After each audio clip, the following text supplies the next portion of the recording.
जैसे को तैसा पंचतंत्र की कहानी the rat that at iron Panchatantra story in Hindi. एक बार की बात है, सीतापुरी गांव में जीर्णधन नाम का एक बनिया रहता था। उसका काम कुछ अच्छा नहीं चल रहा था, इसलिए उसने धन कमाने के लिए विदेश जाने का फैसला किया।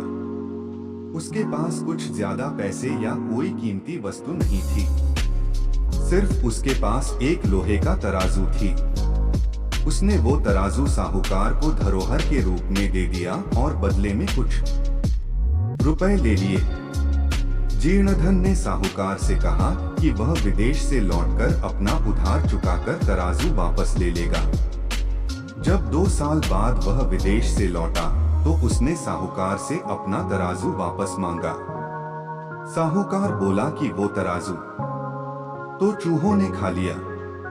जीर्णधन समझ गया कि साहूकार की नीयत खराब हो गई है और वह तराजू वापस करना नहीं चाहता। तभी जीर्णधन के दिमाग में एक चाल सूझी।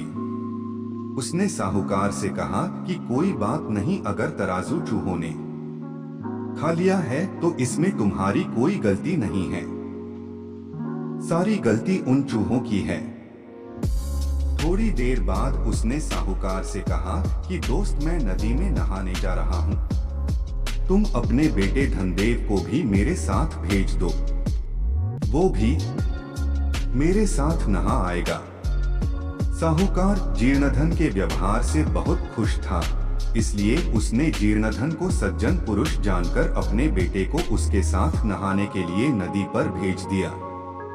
जीर्णधन ने साहूकार के बेटे को नदी से कुछ दूर ले जाकर एक गुफा में बंद कर दिया।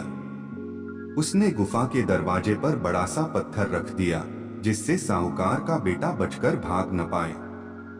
साहूकार के बेटे को गुफा में बंद करके जीर्णधन वापस साहूकार के घर आ गया। उसे अकेला देखकर साहूकार ने पूछा कि मेरा बेटा कहाँ है। जीर्णधन बोला कि माफ करना दोस्त, तुम्हारे बेटे को चील उठाकर ले गई है। साहूकार हैरान रह गया और बोला कि ये कैसे हो सकता है, चील इतने बड़े बच्चे को कैसे उठा ले जा सकती है।